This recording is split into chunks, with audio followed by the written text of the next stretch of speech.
form in my hometown. We'll talk about that, and we'll give you our takes on how the Hawks got back in the win column with that 115-98 victory against the New Orleans Pelicans tonight. And Tate, you said that ball protection kept the foot on the gas. Yes, it did. And only 7 turnovers on tonight, Tenitra, I think was probably the most. There was some pretty impressive stuff. I know we're going to get into it a little bit later.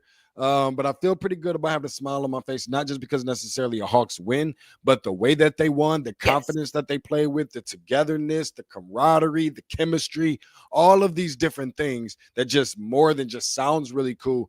But anytime that you have a chance to be able to protect the ball the way that the Hawks did on tonight, 18 turnovers for the Pelicans. So that goes to show some of the defense. I know you're going to talk a little bit about that, but some of on the offensive end, being able to protect that basketball. I have always been one to say that I would rather you take an ill-advised, poor selection shot to give yourself a 50-50 chance at either going in or not going in than for you to just willy-nilly give the ball up to the other team. That way, you know you're not putting no points on the ball on the board that in that form. So, good win by the Hawks on tonight, but I believe that it all started with taking care of the basketball, and those are just some of the little things that you have to do in order to win basketball games. You beat the people you're supposed to beat. Yes, they did that on tonight, and they definitely got away from turning this from a 2 to a 3 game losing streak. And then I'll say this one last part before I can let you go,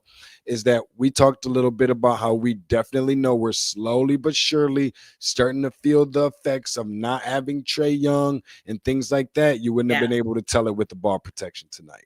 Oh, absolutely. Because, and not just the ball protection, but the fact that with those 7 turnovers, the Hawks also said, hey, we're not going to concede a lot of points off those turnovers. The Hawks conceded just 9 points off those turnovers. Conversely, in that game, especially when we think about how close it got between the Hawks and the Spurs late a couple nights ago, you think about the fact that the Hawks turned it over 16 times in that game, but more importantly, they actually gave up 25 points, conceded 25 points as a result. And so when we started to see that game take a turning point, that was one of the critical components. The Hawks not only turning the ball over, but actually giving up points as a result. So yeah, that ball protection, so critical in this Hawks win tonight. And for me, it was the fact that the defense showed up. You and I were very disappointed. Not only did the defense not show up and keep their intensity and their foot on the gas on defense against the San Antonio Spurs a couple of nights ago, but it was some of the mental lapses on defense that you and I were just aghast about. There were just a couple of times where literally it was, hey, any Spur, it doesn't matter which one, go straight up the middle. You got about 6 seconds to just drive through all 5 Hawks. Do whatever you want. Yeah. And it happened multiple times, and that was really frustrating for us. And I love to see the fact that the Hawks said, hey, we understand that we need to clamp down a little bit more, particularly in that second quarter where the Hawks scored 35 and they held the Pelicans to just 21 points. But yeah, also looking at what the Hawks were able to do defensively, going back to what you said about turnovers, creating 18 turnovers, but also being able to get to the other end, and that yielded 25 points on the Hawks' behalf. Another thing that we talked about as well a couple of nights ago, too many second chance opportunities for the Spurs, and the Hawks really limited that much better tonight against the Pelicans.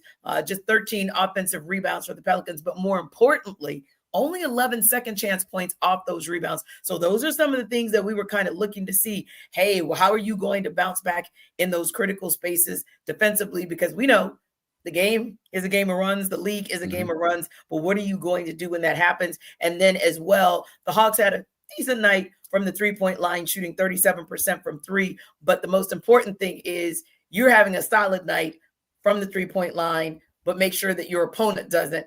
And they held the New Orleans Pelicans to under 30% shooting from the three-point line. So again, I just really like, number one, the defensive effort and us seeing some of those numbers play out in the Hawks' favor. But on that same token, there's nothing really better than looking down the box score and seeing just about every Hawk grabbing a board, because that tells me that they were active on the defensive end.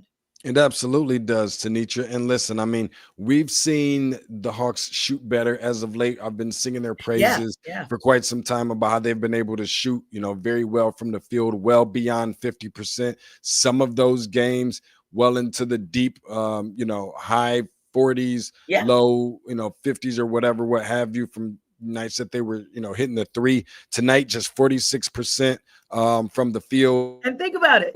DeShaun, you And just said 37% from just three. 46. You said Just just just for like it was just a pedestrian 46. number.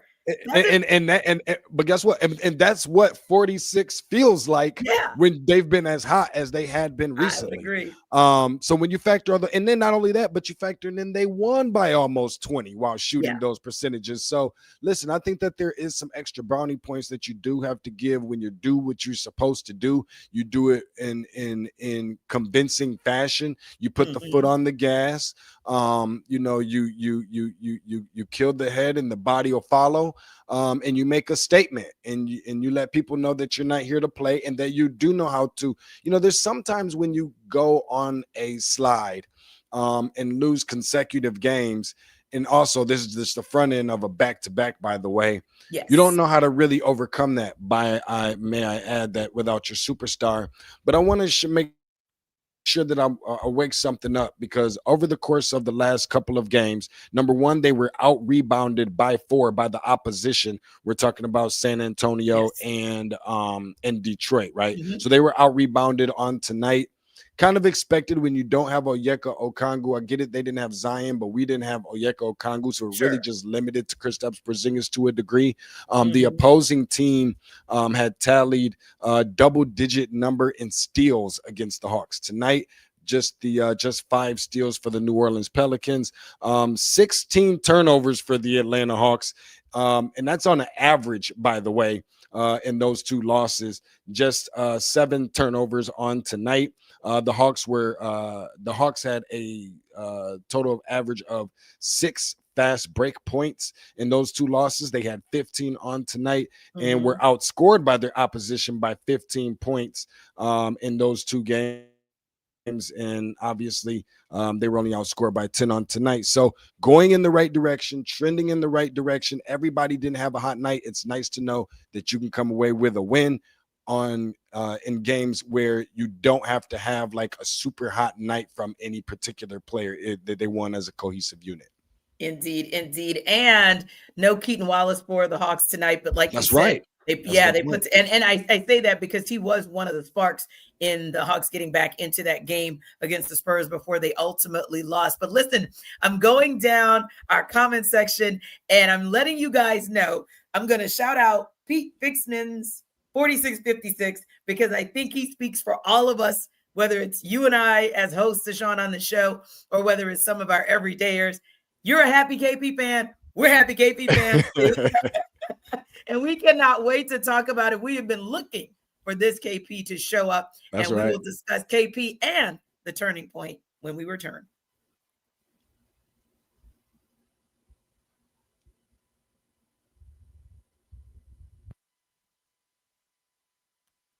This episode of our Locked on Hawks postcast is brought to you by Quo. Let's talk about something every business owner knows too well: missed calls. When a customer tries to reach you and can't get through, that's money slipping away. Quo, spelled Q-U-O, is the smartest way to run your business communications so you never miss an opportunity. Quo is the #1 business phone system built for 2025, not 1995. It's simple, modern, and designed to help you communicate faster, look more professional, and stay connected wherever you're working. You gotta love that Quo works right from an app on your phone or computer. No extra devices, no clunky landlines. Your whole team can share one number and collaborate on calls and texts like a shared inbox, which means customers get help faster. And it makes small businesses feel big and big businesses feel efficient. No wonder over 90,000 businesses are already using Quo. So try Quo for free at quo.com/lockedonnba. QUO.com/lockedonnba. And yes, you can even keep your existing phone number. So go with Quo. No missed calls, no missed customers. This episode of our Hawks Postcast is also brought to you by DoorDash. The NBA season is heating up, and DoorDash has found the perfect way to keep fans in their bag all season long. Whether you're watching for the highlights, your fantasy team, or just your favorite player, DoorDash makes every game night even better. DoorDash is the official on-demand delivery platform of the NBA, and they're celebrating with something called the Bag Drop. Every time an NBA player scores 50 points in a game, DoorDash drops 50% off your order with Dash Pass the next day, and you're automatically entered for a chance to win the ultimate fan bag. We're talking player-inspired drip, exclusive gear, and stuff you'll actually want. I love that it's not just food. You can get everything from snacks and drinks to headphones, ice, even socks, woo, all delivered. And DoorDash has you covered for late night highlights, last-minute watch parties, and double OT fuel up. So next time someone goes off for 50, use promo code NBA50. The next day, you get 50% off on DoorDash with Dash Pass, plus your shot at the bag drop. Now, this is for Dash Pass members only, 50% off, up to $10 the day after a 50-point game with promo code. Terms do apply. No purchase necessary. Ends April 13th. Open to U.S. residents 21 or older. Visit DoorDashYourBag.com for full details. DoorDash, in your bag all season long. This episode of our Hawks Postcast is also brought to you by PrizePicks. You and I make decisions every day, but on PrizePicks, being right can get you paid. Don't miss any of the excitement of this sports season. Whether you're following the NFL, NBA, or both, there's no better time to jump in on the action. If you haven't tried it yet, PrizePicks is the simplest way to play. Just pick more or less on at least 2 player stats, and if you get them right, you win. It takes less than 60 seconds to make your lineup, and you can play anywhere PrizePicks operates, including California, Texas, and right here in Georgia. Use PrizePicks during both football Sundays and NBA tip-offs like tomorrow, Falcons and Hawks. It keeps every game exciting. You'll also like picking your favorite players, whether that is Patrick Mahomes, Steph Curry, to see how your predictions play out, or who knows, maybe Kristaps Porzingis runs it back tomorrow, and maybe Bijan Robinson has a bounce-back game as well. And the new Sacks feature is a game changer. You can now pick more on Steph's points, threes, and assists in the same lineup. So download the PrizePicks app today and use code LOCKEDONNBA to get $50 in lineups after you play your first $5 lineup. That's code LOCKEDONNBA for $50 in lineups after your first $5 lineup. PrizePicks. It's good to be right.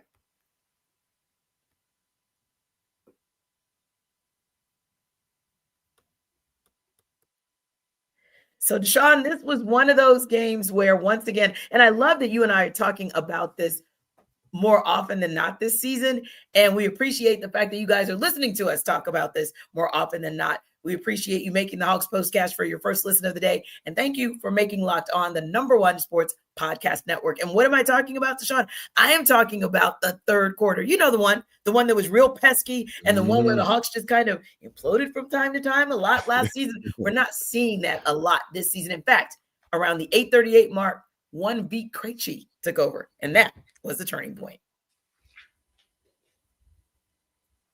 Time to reveal where the game was won or lost. It's the turning point.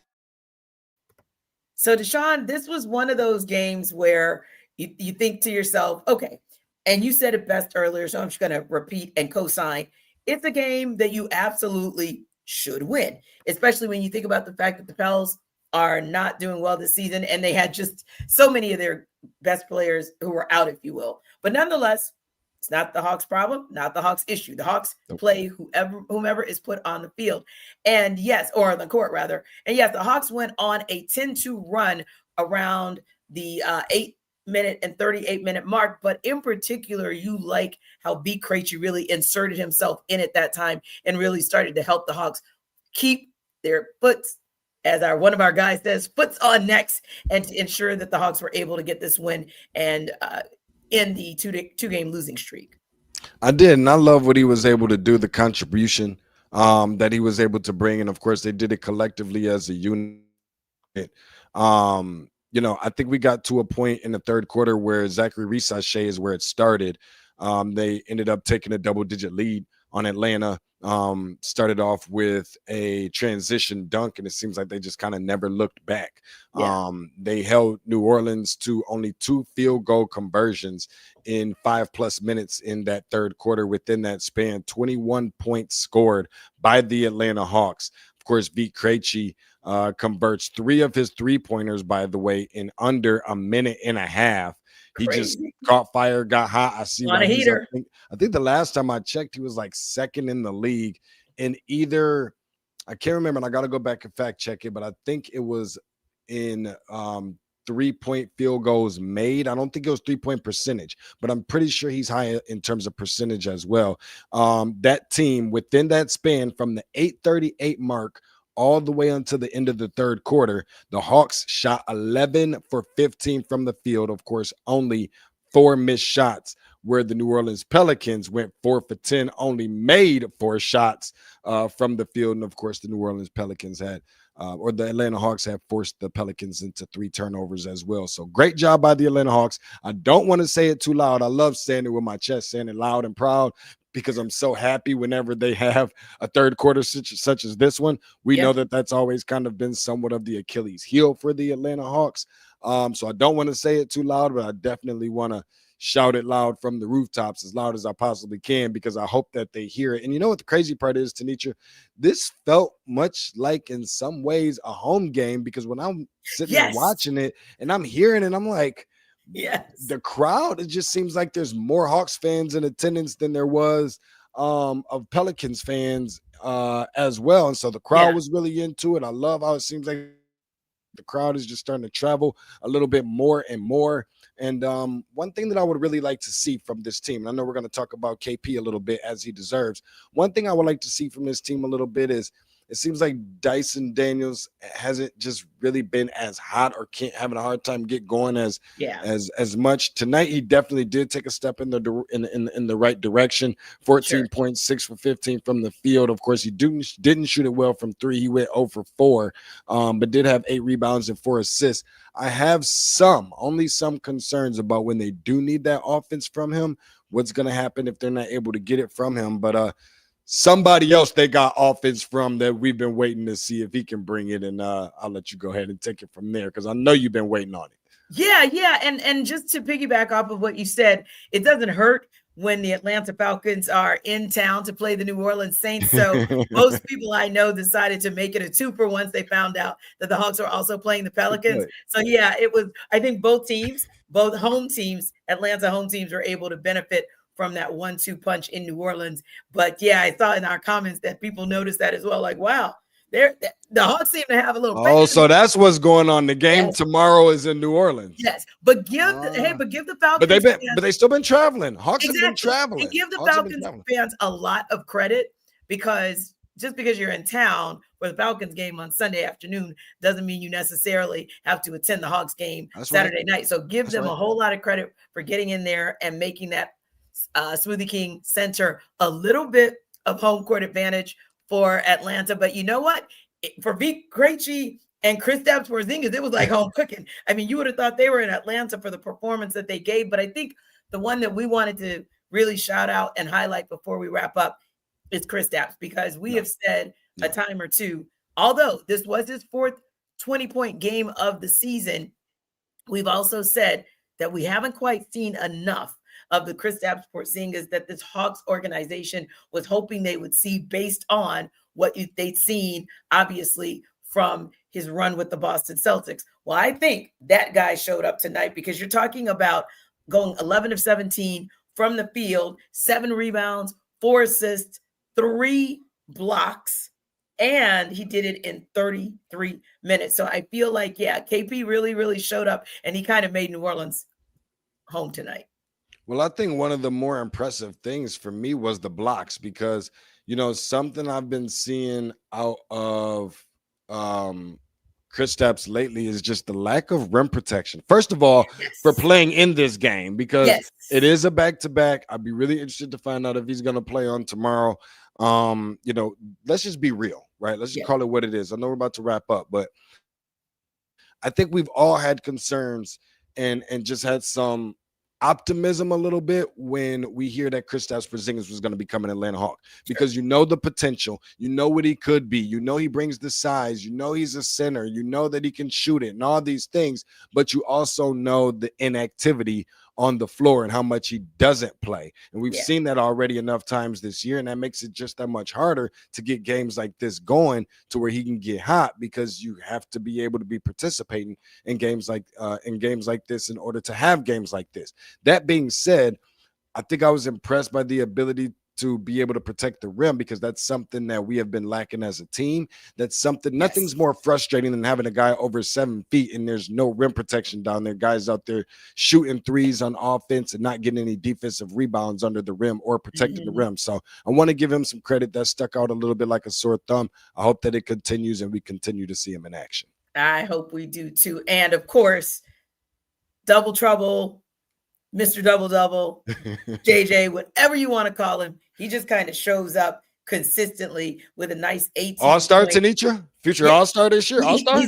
He's giving All-Star. He's giving All-Star. It's giving All-Star. It's giving All-Star. 18 points, 11 rebounds, 9 assists, and a block for Jalen Johnson tonight. Of course, you know me. I just want to put him in a bubble wrap so that he can make his way to All-Star. But hey, another solid performance from Jalen Johnson to help the Hawks get back on the winning track again. They walk away with a win against the New Orleans Pelicans, 115-98 tonight. Thanks for, again, joining us on this Hawks Postcast, which is the #1 place to hang out after every game and is part of the Locked On Podcast Network, your team every day. So remember to like and subscribe to our YouTube channel. And for more on the Hawks, head over to Locked On Hawks with our guy, Brad Rowland. We'll see you next time.